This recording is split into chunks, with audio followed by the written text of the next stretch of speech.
Of twins do you think are on the Indiana Fever? I'll give you 5 seconds. 5, 4, 3, 2, 1. 4 sets of twins are on the Indiana Fever. So I was doing a little research on Justine Passat about her statistics, like growing up, like what her shooting percentages were, and I came across a video that I was watching, and it had 4 sets of twins on one roster in a league with just 12 teams and 144 total players. Unusual. That's statistically absurd. And when you actually break down the math on this, the Indiana Fever have assembled something that shouldn't exist. I was like, oh wow, Lexi's a twin. There are 2 sets of twins on the Indiana Fever. What are the chances? And then I realize, actually, Kelsey's a twin too. So I go to social media, I post this fun little fact. Somebody goes, Raven's a twin too. Raven, Justine Passat, Kelsey Mitchell, and Lexi Hull. 4 sets of twins on one team. What are Raven Johnson, Justine Flassati, Kelsey Mitchell, and Lexi, Music, Hull, 4 players, 4 twins, 1 team. And here's what makes this even more interesting: every single one of their twin siblings plays basketball, too. Lexi's sister, Kelsey's sister, Justine's sister, and Raven's twin brother. Which raises an obvious question that nobody's actually explored. What would happen if you put those 8 people on a court together? Are the odds, statistically? I had this fun little idea that the twins on the Indiana Fever should play their twins, and Raven Johnson's twin is a guy. All of them play basketball. Lexi's sister, Kelsey's sister, Justine's sister, and I feel like the fact that Raven's twin is a guy would kind of like help them a little bit, because I would assume that the people playing in the WNBA would obviously be the better team, but there is a big physical advantage to being a guy. The twin rate in the general population sits at about 32 per thousand births, that's 3.2%. The WNBA has 144 roster spots. Based on normal statistics, you'd expect maybe 4 or 5 sets of twins across the entire league. Indiana has 4 sets on one team. The probability of that happening by random chance is roughly 1 in 47,000, but this isn't random. And when you look at why twins might be overrepresented in professional basketball, you start to see patterns that explain a lot about athletic development. Game. And shout out to Jess over on Twitter. I'm gonna make a longer video. I'm gonna include a lot of this because I know a lot of my audience that watches my long form content does not watch shorts, so I'll include it in a video tomorrow too, just as a little fun fact, in between all the basketball related content, of course. But after I posted this to Twitter, she actually made a really cool graphic, so just wanted to give her props for that. And tomorrow is media day for the Indiana Fever, so there will be lots to. Twins grow up with built-in competition. Not just any competition, but someone who's exactly your age, exactly your size, exactly your developmental stage. You're never the only kid in the house, you're never playing alone. Every single day from birth, you have someone pushing you, challenging you, forcing you to get better just to keep up. That's a competitive advantage that only children or kids with siblings years apart simply don't have. When Kelsey Mitchell was learning to shoot, her twin sister was right there matching her shot for shot. When Raven Johnson was working on ball handling, her twin brother was defending her. Constant, age-appropriate competition from day one. 4 sets of twins are on the Indiana Fever.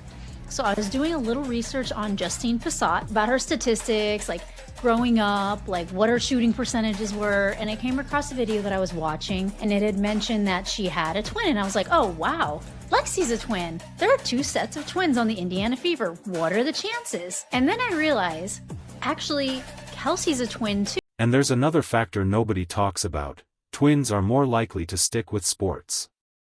When you have a built-in teammate, practice doesn't feel like work.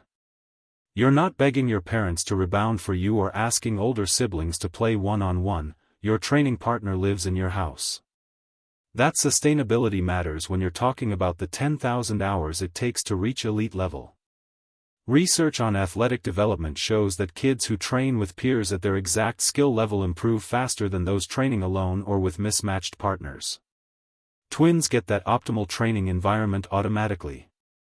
Every backyard session, every driveway game, every summer league season, they're pushing each other at the perfect intensity. Lexie's sister, Kelsey's sister, Justine's sister, and I feel like the fact that Raven's twin is a guy would kind of like help them a little bit, because I would assume that the people playing in the WNBA would obviously be the better team, but there is a big physical advantage to being a guy, so I don't know, would it be an even game? And shout out to... So, when the Fever ended up with 4 sets of twins, they didn't just get lucky. They got players who've been training in optimal competitive environments their entire lives. Players who understand what it means to share, to compete, to push someone while being pushed back. That mindset translates directly to team dynamics. And here's where it gets interesting from a basketball perspective. What if you actually ran that twins game? WNBA players versus their siblings. Would it be competitive? 3 of the 4 matchups would be women's basketball players on both sides. Lexie Hull's twin sister, Lauren, played at Butler. Kelsey Mitchell's twin sister, Kelsey, played at St. Mary's College. Justine Flassati's twin sister, Jessica, played at Illinois State. These aren't just music, casual players, they're Division I athletes who competed at high levels. But then you have Raven Johnson's twin brother, music, and that changes the entire calculation. The physical differences between male and female athletes at elite levels are well documented. Men have, on average, 40 to 60% more upper body strength, 25 to 30% more lower body strength, and higher bone density. In basketball specifically, that translates to different vertical leaps, different speeds, different physicality on drives and rebounds. So, you'd have 3 matchups where the WNBA players have significant advantages: professional training, professional coaching, years of playing against the best competition in the world. Lexie beats Lauren, Kelsey beats Kelsey, Justine beats Jessica. Those seem straightforward. But Raven versus her brother, that's the wild card. He has the physical advantages that come with being male, she has professional training and experience. Who wins that matchup? Probably that determines who wins the game. And that raises a bigger question about competitive balance that the WNBA has been navigating for years. How do you measure talent when physical advantages vary so dramatically? The twin phenomenon on the Fever isn't just a fun statistical anomaly, it's a window into how players develop, why certain competitive environments produce better athletes, and what advantages matter most at elite levels. When scouts evaluate prospects, they look at measurables: height, music, wingspan, vertical leap, speed. But they also look at intangibles: competitiveness, basketball IQ, ability to perform under pressure. Twins often excel at those intangibles because they've been competing in high-pressure situations since childhood. Every game of one-on-one in the driveway had stakes, every argument over who was better got settled on the court. That competitive fire shows up in how these 4 players perform. Kelsey Mitchell averages over 17 points per game and has been one of the Fever's most consistent scorers for years. Raven Johnson was the number 5 pick in the 2024 draft specifically because of her defensive intensity and competitive mindset. Justine Flassati and Lexie Hull bring that same edge in their roles. You can't teach that kind of competitiveness, music, you either have it or you don't. And twins, more often than not, have it, because they've been fighting for everything their entire lives: parental attention, playing time, recognition, respect.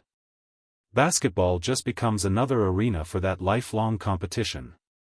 Now, here's what makes the Fever's situation even more unique: they didn't set out to collect twins. This wasn't some deliberate strategy where the front office said, let's only draft players with twin siblings. It happened organically through normal roster construction, which means the statistical anomaly is even more remarkable. The Fever made basketball decisions, talent evaluation, positional needs, draft strategy, and ended up with 4 sets of twins anyway. That suggests the correlation between being a twin and succeeding in basketball might be stronger than anyone realizes. Think about it from a developmental psychology perspective: twins learn negotiation earlier. They learn to share resources, split parental attention, advocate for themselves in a household where they're never the only focus. Those skills transfer directly to team sports, where you have to share the ball, share playing time, share credit for wins. Only children or kids with much older siblings often struggle with that transition. They're used to being the center of attention, they're used to having parents at every game, every practice, every event. Twins never have that luxury. Their parents are splitting time between two athletes from day one. That builds resilience and self-sufficiency. And there's another element that matters in professional sports: twins are used to comparison. From birth, people compare them: who's taller? Who's smarter? Who's better at sports? That constant comparison could crush some kids, but the ones who make it to professional levels have learned to use it as motivation. When Kelsey Mitchell has a bad shooting night, she's probably heard criticism her entire life about how her sister was the better shooter or the better defender or the better teammate. That criticism doesn't break her because she's been dealing with it for 28 years. She's developed thick skin and internal motivation that doesn't depend on external validation. The same applies to Raven Johnson, Justine Flassati, and Lexi Hull. They've all spent their entire lives being compared to someone who shares their DNA, their birthday, music, their childhood home. And instead of letting that comparison diminish them, they used it to push themselves to elite levels. That psychological resilience might be the biggest advantage twins have in professional sports, not the physical training benefits, not the built-in competition, but the mental toughness that comes from a lifetime of being measured against someone who's supposed to be your equal. So, when you look at the Indiana Fever roster and see 4 sets of twins, you're not just seeing a statistical curiosity. You're seeing the result of very specific developmental advantages that twins have over other athletes. You're seeing players who've been training optimally since childhood, who've developed competitive fire through constant rivalry, who've built psychological resilience through endless comparison. And you're seeing why the WNBA might have more twins than statistical probability would suggest, because the path to professional basketball rewards exactly the traits that twins develop naturally. Music. Now, could those 8 players actually run a competitive game? The WNBA twins versus their siblings. Here's how I think it plays out. Team WNBA has Kelsey Mitchell, Raven Johnson, Justine Pissett, and Lexi Hull. Team Siblings has Kelsey Mitchell, Raven's brother, Jessica Pissett, and Lauren Hull. You'd need to fill out the rosters with other players to make it 5-on-5, but let's focus on those 4 matchups. Kelsey versus Kelsey. Kelsey wins decisively. She's been playing against the best guards in the world for 7 years, she's refined her game at the highest level. Kelsey was a good college player, but the gap between Division I college and professional is massive. Justine versus Jessica. Same story. Justine has professional training, professional strength and conditioning, professional coaching. Jessica played at Illinois State and was solid, but she's not guarding someone who plays against Sabrina Ionescu and Brianna Stewart regularly. Lexi versus Lauren. Lexi has the same advantages: professional experience, higher-level competition, better training resources. Lauren played at Butler, which is a good program, but she's not stopping someone who practices against Caitlin Clark every day. But Raven versus her brother, that's where it gets complicated. Raven is the better basketball player.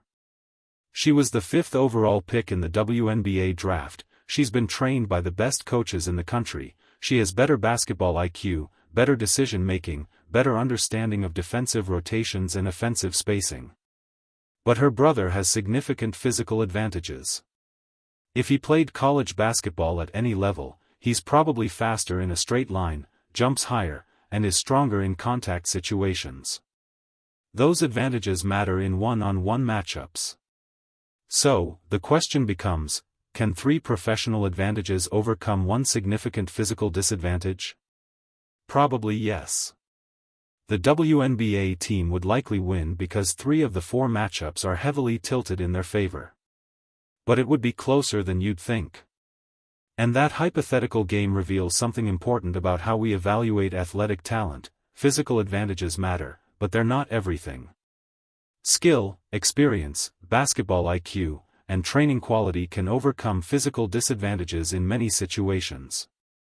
The WNBA has been making this argument for years.